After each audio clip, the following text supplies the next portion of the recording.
Shards of Glass and Broken Minds by HollowNightmare. Summary. Dazai is not human. He's a cold, calculated machine. He's not supposed to break.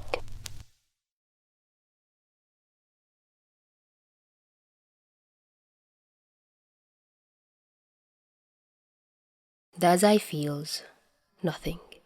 When Mori murders their boss, he's standing in a corner of the bedroom, watching the scalpel slash through skin and cartilage with some kind of morbid curiosity. For a split second, he thinks he may be experiencing some kind of excitement at the new possibilities unraveling before him. But then Mori turns to face him, and everything goes quiet again. His new boss is afraid of him already. Dazai blinks slowly and smiles, mania crawling up his veins. The demon prodigy, so far from humanity that the head of Yokohama's most prominent criminal organization can't look him in the eyes without recoiling. His grin widens. Dazai feels nothing, as a rule. He swings between boredom and mild interest, with the occasional taste of insanity. That is all. No pain, no sadness, no excitement, no fear. When Mori becomes his new boss, and makes him the youngest executive in the Port Mafia, he feels something akin to relief, although he would deny it if someone asked. The new job will keep him busy, maybe even entertained. He dares not hope for more these days.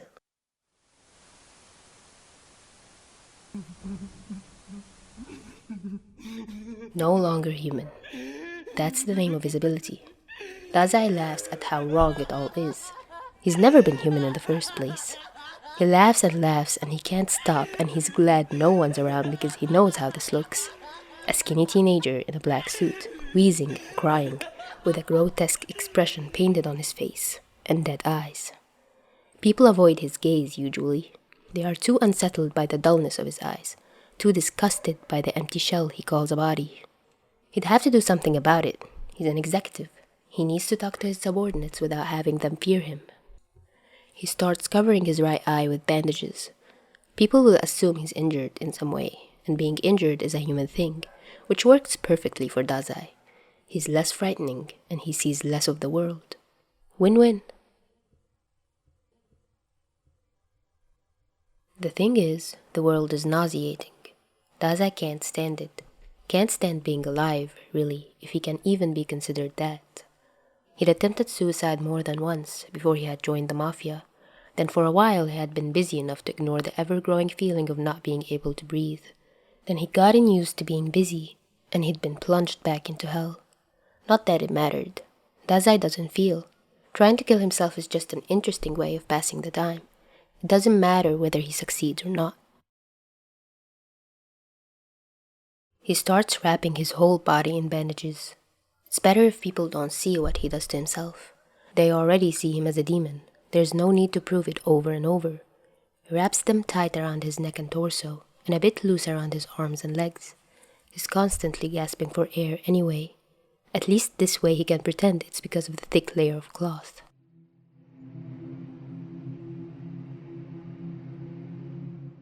Dazai is content with feeling nothing.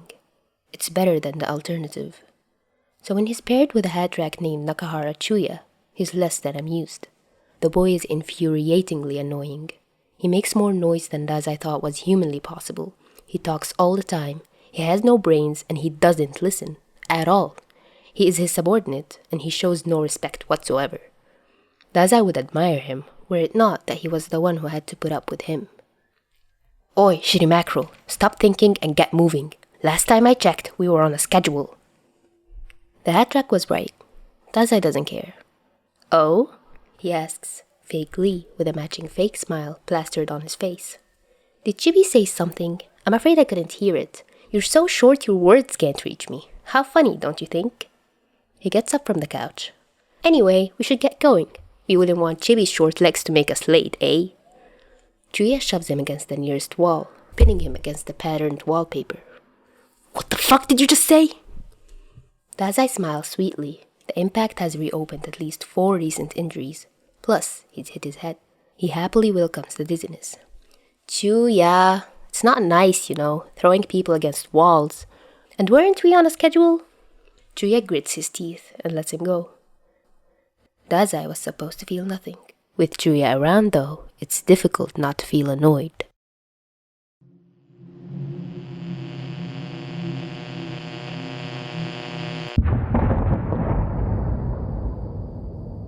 Dazai doesn't feel, except for the times when he's annoyed. Then another emotion creeps up. The first time Chuuya uses corruption, Dazai is so mesmerized by the beautiful destruction it brings that he forgets he should stop his partner. He watches enthralled as people die and debris flies all over the place. Then he blinks and realizes and remembers, and he thinks, I really am a monster. And then he reaches Chuuya's hand. Everything stops. Dazai watches his partner collapse and cough up blood. There's fear in his eyes, which is wrong because Chuuya is never afraid. And suddenly, Dazai starts feeling something in his stomach. It's there, and then it's not. It's in his throat, in his head, in his lungs. He can't breathe, but it's different this time. It's different because Chuuya could have died. There is a strange taste in his mouth. Is this what fear tastes like? He wonders, chuckling lightly. Little does he know, it's not fear. It's worry, and it's in his bones now. He will never get rid of it. Dazai does his best to ignore it. Machines can't be afraid.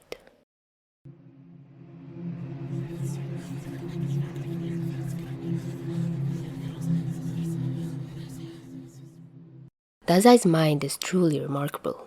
The boy is a genius, and he knows it. The problem with a brain as smart as his, it's hard to keep up with. His mind goes fast, too fast for him to follow. He's had to learn how to manage. He thinks a lot and speaks very little, jokes a lot and never shares. People have no choice but to trust him, because he gives no explanation for his plans and schemes. The time he'd spend trying to make others understand would be too great of a loss. If he slows down to clarify, his mind won't wait for him. Dazai overthinks a lot. He wouldn't call it overthinking though. It's just that he needs to understand what his mind is saying and why. Chuuya hates it. He doesn't understand how Dazai's brain works. Stop thinking, he says, as if it was possible. It wasn't. He can't turn it off. It's not as if he hasn't tried. Pain, drinking, sex, sleep, smoking, all kinds of drugs. He's addicted to so many things now, and none of it has helped. His mind never stops. I can't wait to be dead.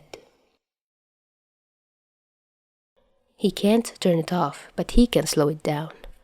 Drugs help, but Mori periodically takes them from him, so he can't rely on them. What he can do, though, even if he doesn't allow himself to very often, is to stop functioning. If everything slows down, his mind has to follow. When trying to keep up becomes unbearable, Dazai either shuts down or he tries to kill himself. When he's feeling charitable, he stops functioning. Suicide attempts are an inconvenience for others, he knows. So he just stops sleeping, stops eating, stops drinking. Nobody notices at first, and when they do, they rarely say anything. He stops moving, stops talking. Chuuya can't be fooled though. He notices instantly. But he doesn't understand, and he doesn't know what to do. Dazai can't shut down for long periods of time. He still is an executive. He's got things to do. Mori wouldn't be happy if he just stopped doing them. So he usually snaps out of it pretty quickly. Chuuya hates this too.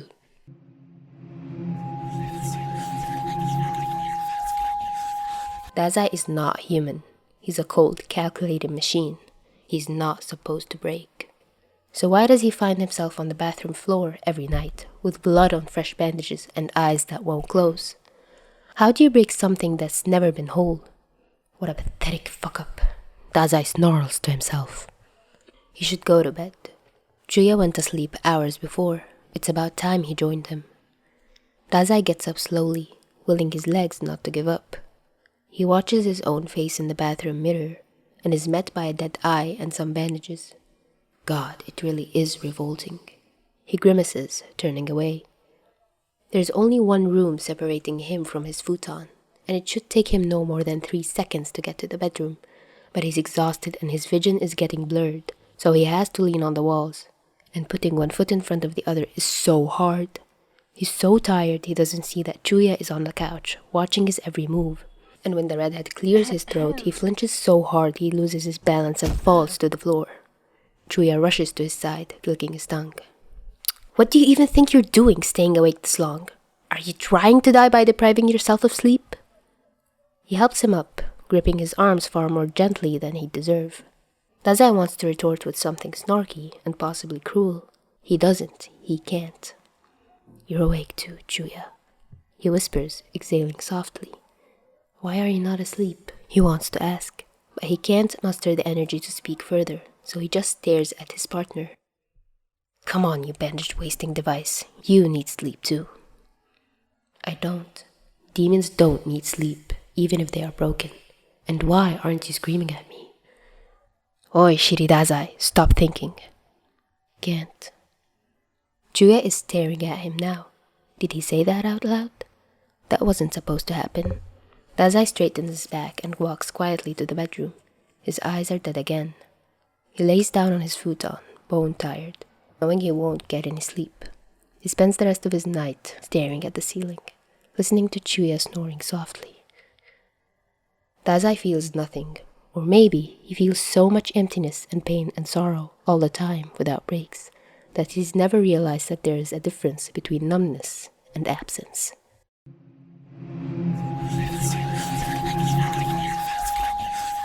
Chuuya never pried.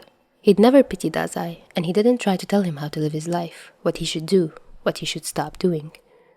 Dazai was grateful for it.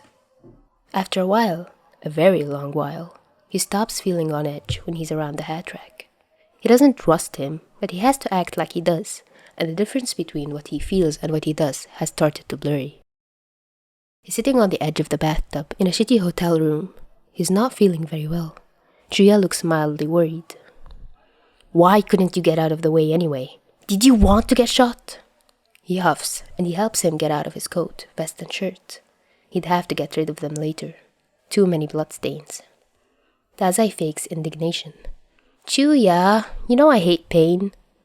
That has never stopped you before, has it?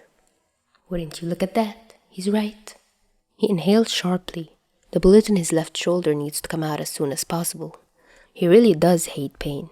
He can tolerate it when needed, but right now that is not the case. You can go, Chibi. I'll take care of it. Like hell you will, you absolute waste of everyone's time. Do you really think I'll let you do that? You're shaking too much.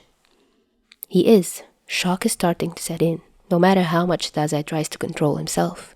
But he really doesn't want Chuuya to see under his bandages. Oi, shitty mackerel. You look like you're thinking too much about this. If it's your precious bandages you're worried about, you can stop. You don't need to take them off. Not all of them. Just those around the entry wound. Dazai ponders this for a moment. Then he nods.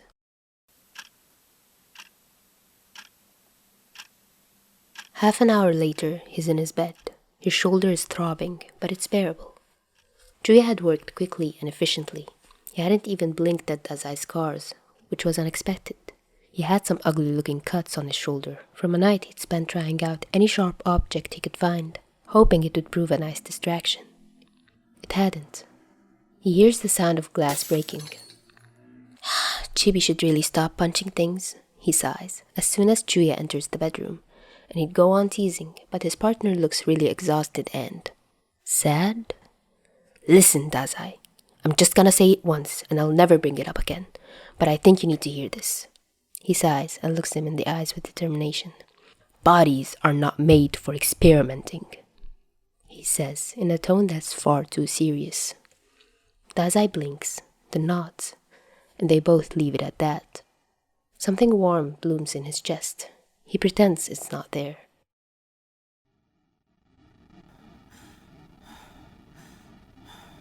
Dazai is a demon, a really, really intelligent demon. He's not supposed to get things wrong. Dazai?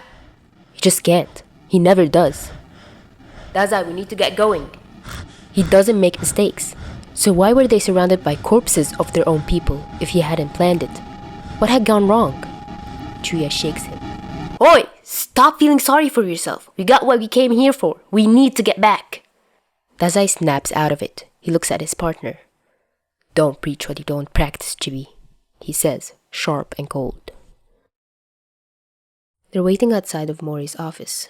Chuuya is sitting on the floor, leaning against the corridor's walls. Dazai is standing in front of him, trying to lean casually against the other wall, but he knows the hat rack can see through his act. Their clothes are ragged and filthy. They hadn't even had the time to change. Chuuya stares at Dazai. He sees how much he's trying to look soulless and calm. His eye won't stop switching between death and pain, and his hands are shaking slightly. The bandages on his neck are way looser than they should be, but his partner doesn't seem to have noticed.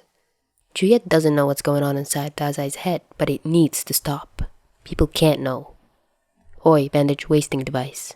You're bleeding," he says, keeping his tone light.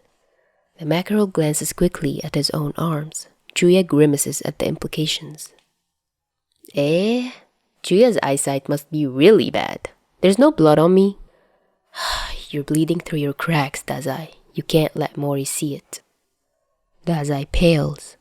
Why are you paying attention? Can you really see?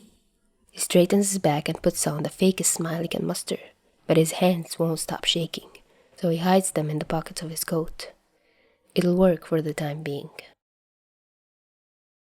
It's 2 in the morning when Mori lets them go home. He hadn't been too happy with them. Dazai doesn't want to think about the punishment that will no doubt come for him. Chuuya doesn't want to think about how close his partner is to breaking down. They walk through the streets of Yokohama in silence. After a while, Dazai stops. He's noticed the state his bandages are in. He tries to tighten them, but his hands are still shaking. Chuuya sighs, staring at him until he stops trying, then helps him. He doesn't think he could have stomached seeing his partner's bruised neck any longer anyway. When he's done, he takes Dazai's hand and leads them to their apartment. Dazai's hands are steady when he opens the door. Neither of them comments on it.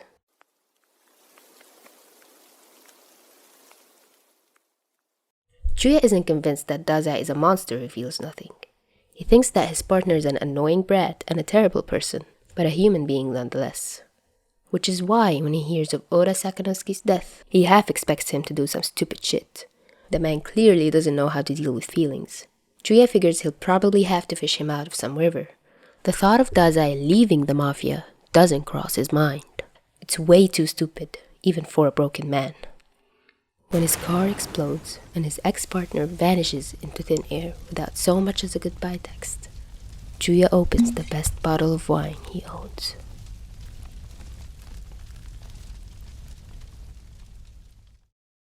This is merely part 1 of a series called Steel Turned Flesh. I haven't read the other parts, but going off on this alone, I really like how the story has no positive conclusion to it, even if there might be a positive conclusion in the rest of the series. But here, as it's a standalone and a one-shot, I really enjoy how not everything has to get better by the end, not everyone gets a happy ending, and not only is that really in character for them both, it really is in character for the story too. Like, SKK aren't always just bantering or being annoyed with each other. They are way deeper and more complex than love or hate. And I really enjoy how Chuuya doesn't know how to help in the story, because it is also realistic for his character. I don't expect someone like Chuuya, who is straightforward all the time, to know what to do when he finds out that Dazai is harming himself, or how to handle someone like Dazai when he's spiraling out of control. He would be straightforward with it, which is why I love the line, "Bodies are not made for experimenting" so much in this fic, because it really highlights Chuuya's character as someone who is straightforward and doesn't take shit from anyone. He would just tell it straight to his face, "Hey, what you're doing is wrong. I won't make you change what you're doing, but just know that what you're doing isn't right. That's it." And yeah, this story is just so dear to me. I enjoy it so much, HollowNightmare. And oh wow, we're really delving into the SH fics rabbit hole, huh? Because this is the second one now, and even the last one is 24 chapters long, so yeah. I think I stuck with the tag for a while, and that's why I'll see more of this coming in the future.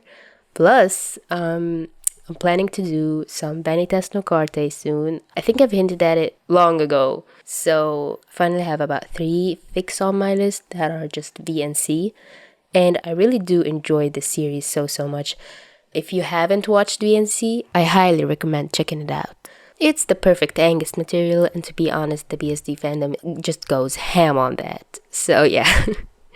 And anyway, thank you so much for listening. If you'd like to show extra support to my work, be it fanfics or podfics, the link to my Ko-fi is down below. And big shout out to my first ever supporter on there, Shushine, who has been one of my first AO3 readers, who's also been a constant commenter on all my AO3 works every time I upload, and I truly appreciate them to no end. Thank you again, Shushine, for making my entire week better. And thank you for whoever decided to stick around till the end of the video and listen to all my yapping. I hope you enjoyed listening to this. See you next time.